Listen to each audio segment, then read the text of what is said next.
صرف وہ پڑھا جائے۔ ہمارے ایک دوست ہیں، وہ کہا کرتے ہیں کہ آپ لوگ ممبر سے پڑھتے ہو کہ مولائے کائنات کے اتنے فضائل ہیں کہ اگر دریا روشنائی بن جائے، تمام درخت قلم بن جائیں، تب بھی وہ فضائل ختم نہیں ہوں گے، تو پڑھتے کیوں نہیں ہیں؟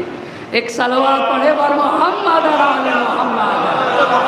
آپ غور کر رہے نہیں کر رہے ہیں؟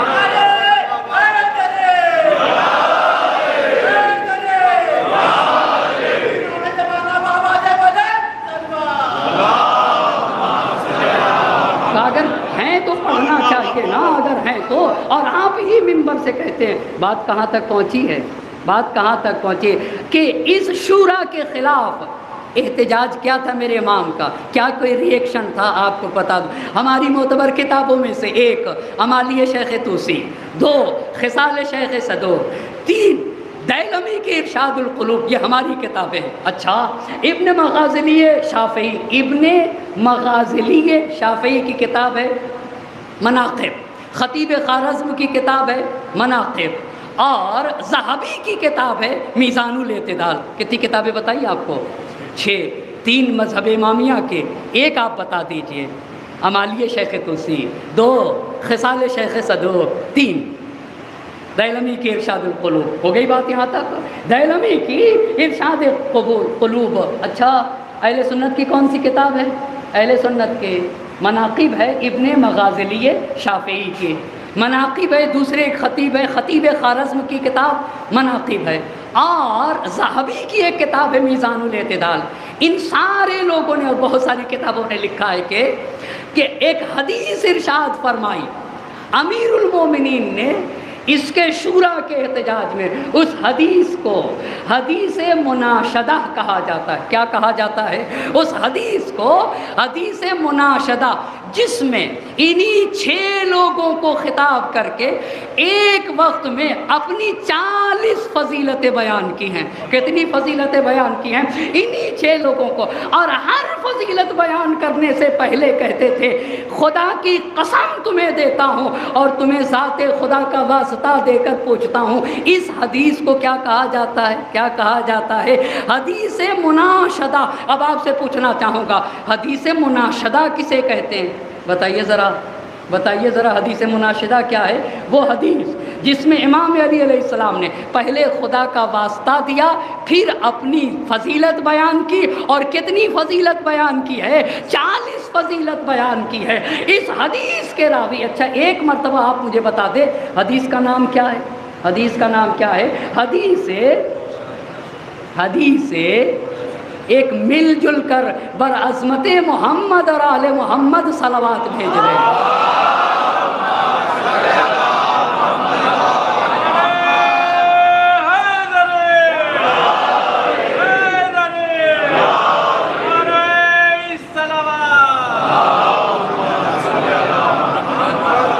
میرے خیال سے ایک صلوات باہر کے لوگ اور اندر کے لوگ مل کر بھیجیں گے۔ صلی اللہ محمد وآل محمد۔ زندگی شعلہ جب والا ہے گلزار نہیں، اللہ اللہ۔ زندگی شعلہ جوش، زندگی شعلہ جب والا ہے گلزار نہیں، موت کا گھاٹ ہے یہ مصر کا بازار نہیں، اپنے آقا کی تاسی پہ جو تیار نہیں، اپنے آقا کے زندگی شعلہ جب والا ہے گلزار نہیں، موت کا گھاٹ ہے یہ مصر کا بازار نہیں، اپنے آقا کی تاسی پہ جو تیار نہیں، زندہ رہنے کا وہ انسان سزاوار نہیں، جو حسینی بھی ہو اور موت سے بھی ڈرتا ہے، ہاں وہ توہین حسین ابن علی کرتا ہے۔ اما کیسے سرما حسین لے کر آئے تھے نا، حسین کی بہن کو پہلے زمانہ تو پہچانے، پھر بعد میں حسین کے عباس کو پہچانے گی، اور حسین کے سید سجاد کو پہچانے گے، اما اپنے خطبوں کی تلواروں سے یزید یزید کو کس طریقے سے مٹایا ہے، اسے حسین کی بہن زینب کہا جاتا ہے۔ بے درد کے جوش، بے درد کے حسرت کو نکلتے نہیں دیکھا، کاغذ کی کبھی ناؤ کو چلتے نہیں دیکھا، ظالم کو کبھی پھولتے پھلتے نہیں دیکھا۔ ٹھوکر ہے وہ، ٹھوکر ہے یہ وہ جس سے سنبھلتے نہیں دیکھا۔ وہ تخت ہے کس قبر میں، وہ تاج کہاں ہے، اے خاک بتا زور یزید آج کہاں ہے۔ اللہ اللہ، اے خاک بتا۔ اما شاعر نے خاک سے پوچھا ہے، خاک سے، وہ تخت ہے کس قبر میں، وہ تاج کہاں ہے، اے خاک بتا زور یزید آج کہاں ہے۔ احساس نہیں جس میں وہ تاریخ ہے سینہ، دوزخ میں اترتا ہے صدا ظلم کا زینہ، پستی کی علامات ہیں انصاف سے کینہ، انصاف۔ اللہ اللہ، اما یہ جو کچھ ہوا شورا میں، یہ انصاف ہی سے تو کینہ ہے، عدل ہی سے تو کینہ ہے، حق ہی سے تو کینہ ہے، اور کیا چیز ہے۔ اللہ اللہ، کتنی پیاری بات جوش نے کہی ہے، بے درد کے حسرت کو نکلتے نہیں دیکھا، کاغذ کی، اللہ اللہ، کاغذ کی کبھی ناؤ کو، باطل کی مثال کاغذ کی ناؤ جیسی ہے۔ اللہ اللہ، ارے باطل کی مثال کاغذ کی ناؤ جیسی ہے، بے درد کے حسرت کو نکلتے نہیں دیکھا، کاغذ کی کبھی ناؤ کو چلتے نہیں دیکھا، ظالم کو کبھی پھولتے پھلتے نہیں دیکھا۔ ٹھوکر ہے یہ وہ جس سے سنبھلتے نہیں دیکھا، وہ تخت ہے کس قبر میں، وہ تاج کہاں ہے، اے خاک بتا، اے خاک بتا، اللہ اللہ، اے خاک بتا زور یزید آج کہاں ہے۔ احساس نہیں جس میں وہ تاریخ ہے سینہ، دوزخ میں اترتا ہے صدا ظلم کا زینہ، پستی کی علامات ہیں انصاف سے کینہ، جو حق سے لڑا ڈوب گیا اس کا سفینہ، ہاں پیرو باطل کو ابھرتے نہیں دیکھا، جب زلف یہ بگڑی تو سنورتے نہیں دیکھا۔ اے قوم، وہی پھر ہے تباہی کا زمانہ، اسلام ہے پھر تیر حوادث کا نشانہ، کیوں چپ ہے اسی شان سے پھر چھیڑ ترانہ، تاریخ میں رہ جائے گا مردوں کا فسانہ، مٹتے ہوئے اسلام کا پھر نام جلی ہو، لازم ہے کہ ہر فرد حسین ابن علی ہو۔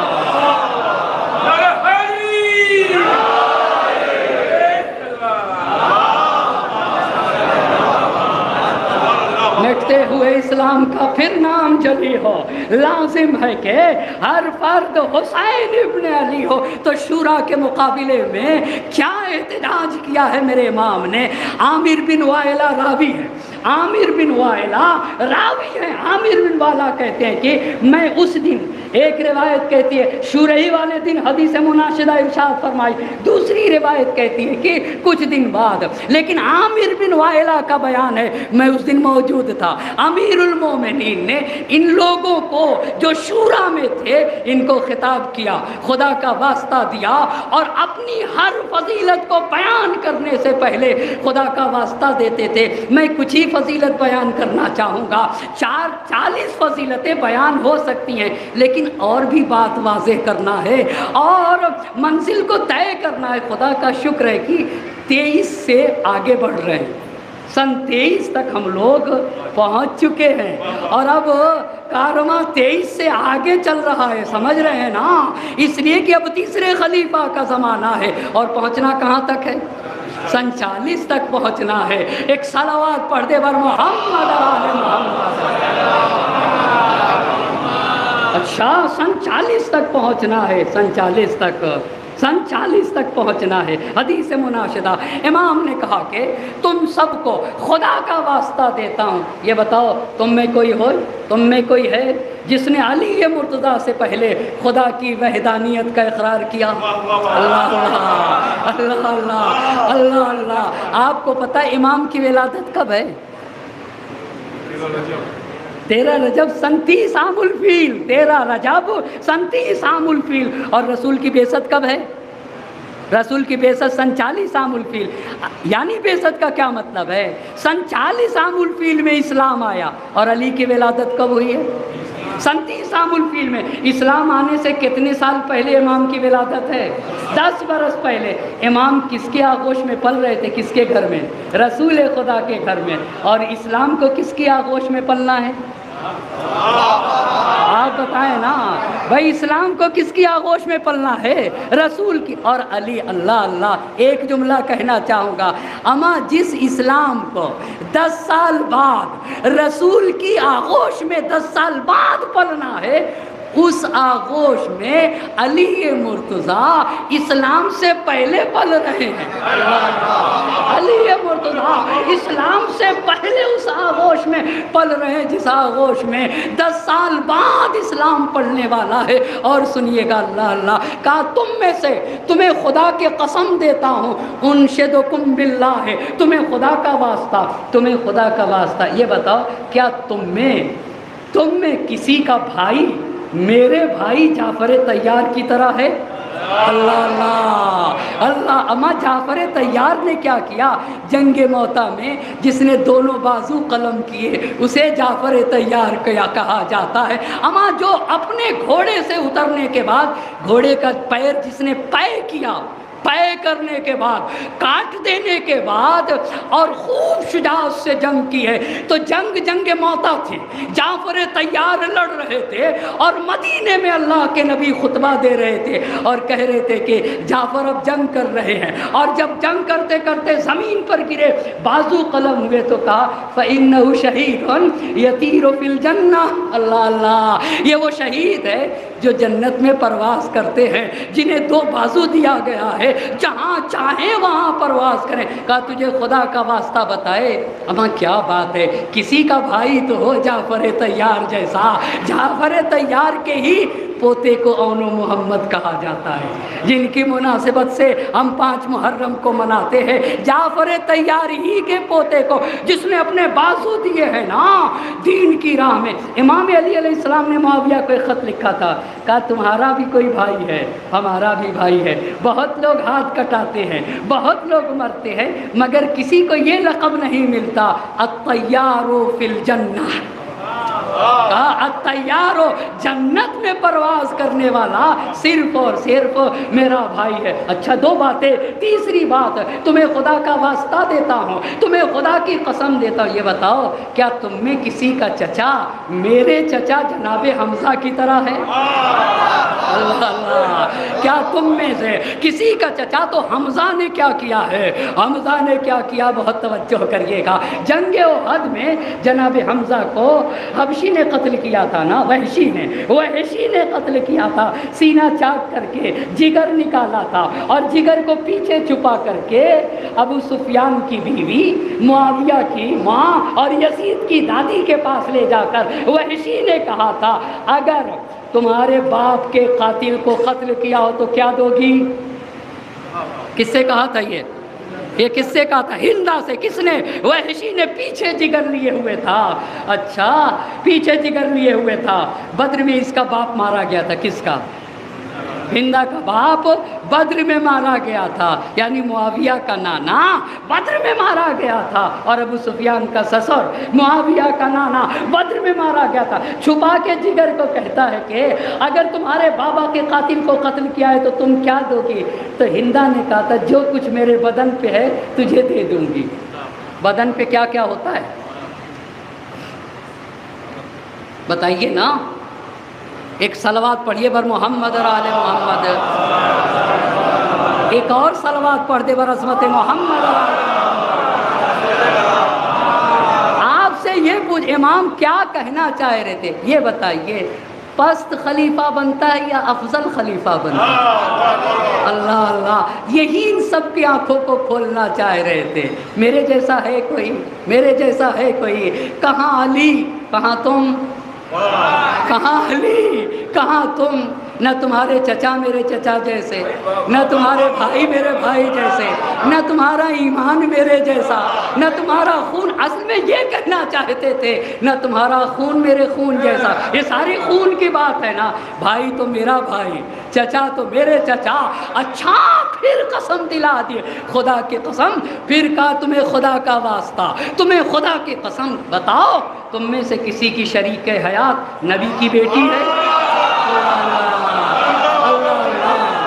جو کہا سیدہ نساء عالمین ہیں، اللہ اللہ، جو نساء عالمین کی سیدہ و سردار ہیں، وہ علی مرتضیٰ کی شریک حیات ہے۔ پھر میرے امام نے پوچھا، آپ کو پتہ ہے قرآن کی ایک آیت اتری تھی، کچھ لوگ رسول کو بہت پریشان کرتے تھے، جب دیکھو سوال پہ سوال کرتے تھے، جب دیکھو ان کا دروازہ کھٹکھٹا دیتے تھے، تو قرآن کی ایک آیت اتری۔ اچھا صرف دروازہ نہیں کھٹکھٹاتے تھے، کہتے تھے کہ ہم کچھ کان میں بات کرنا چاہتے ہیں، ہم آپ سے کیا کرنا چاہتے ہیں، یعنی اکیلے نجوا، اس کو کہتے ہیں نجوا، ہم کان میں بات کرنا چاہتے ہیں۔ تو قرآن کی ایک آیت اتری، یا ایھا الذین آمنوا اذا ناجیتم الرسول فقدموا بین یدی نجواکم صدقہ۔ اے صاحبان ایمان، کرنے کے بعد بھننے کے بعد نبی کے پاس تحفے کے طور پہ لے آئے، اللہ کے نبی یا آپ کے لیے۔ تو نبی نے کہا کہ اے اللہ، میں اکیلا نہیں کھانا چاہتا، اللہ میں اکیلا نہیں کھاؤں گا، اللہم اتنی بأحب الخلق الیک و الی، اے اللہ میرے دسترخوان پہ اسے بھیج دے جس کو تو سب سے زیادہ چاہتا ہے اور جسے میں سب سے زیادہ چاہتا ہوں، اللہ۔ اور پھر یہی نہیں کہا اور وہ بھی تجھ کو سب سے زیادہ چاہتا ہو اور مجھ کو بھی سب سے زیادہ چاہتا ہو۔ کس کو بلا رہے تھے؟ کچھ لوگ آئے تو نبی نے رخ موڑ لیا، جلدی گھر کی کچھ خواتین تھیں، وہ کہنے لگے اچھا تم آ جاؤ، دوسری نے کہا تم آ جاؤ، تو دونوں میں نبی نے رخ موڑ لیا۔ ام سلمہ نے کہا ارے یہ تم کیا کر رہی ہو، تمہیں کیا ہو گیا ہے؟ رسول نہ ان کو بلا رہے ہیں نہ ان کو بلا رہے ہیں، رسول علی مرتضیٰ کو بلا رہے ہیں۔ ایک صلوات پڑھے بر محمد آل محمد۔ اب آیا یہ جانتے کیا، یہ امامت کی دلیلوں میں یہ ساری حدیث تیر بھی امامت۔ یہ بتائیے افضل خلیفہ ہوگا یا افضل؟ بھئی افضل کہتے ہیں جو بلند و برتر ہو، کون خلیفہ؟ عقل کیا کہتی ہے؟ عالم خلیفہ ہوگا یا جاہل؟ پوچھنے والا خلیفہ ہوگا یا بتانے والا؟ اللہ، پوچھنے والا خلیفہ ہوگا یا بتانے والا خلیفہ ہوگا؟ اعلیٰ خلیفہ ہوگا یا ابتر و پست؟ یہ پورا اور کا حدیث تیر۔ اچھا حدیث تیر نہیں، پھر حدیث منزلت بھی ارشاد فرمائی۔ حدیث منزلت کہاں نبی نے کہا بتاؤ تمہیں خدا کا واسطہ ہے، کیا اللہ کے نبی نے تم میں سے کسی ایک کے لیے یہ فرمایا ہے؟ کیا اللہ کے نبی نے انت منی بمنزلت ہارون من موسیٰ الا انہ لا نبی بعدی، کیا تم میں سے کسی ایک کے لیے نبی گرامی نے ارشاد فرمایا اے علی تیری مثال مجھ نبی کے نزدیک بالکل ویسی ہے جیسے ہارون کی مثال موسیٰ کے نزدیک تھے؟ سب نے کہا اللہم بلا، اے علی ہمارے لیے نہیں فرمایا، آپ ہی کے لیے۔ اما سناتے، یہ تو سنی عالم دین تھے، ابن مغازلی شافعی نے اپنی کتاب مناقب میں لکھا۔ پھر امام نے پوچھ لیا یہ بتاؤ تمہیں خدا کا واسطہ، تمہیں خدا کی قسم دے کر پوچھنا چاہتا ہوں، کیا تم میں سے کسی ایک کے لیے قرآن کی آیت اتری انما یرید اللہ لیذھب عنکم الرجس اہل البیت ویطہرکم تطہیرا؟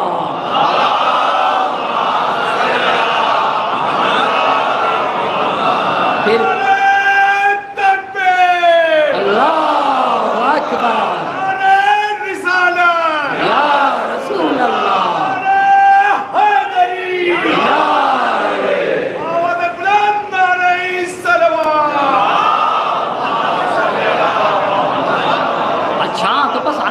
گفتگو میں کتنی باتیں،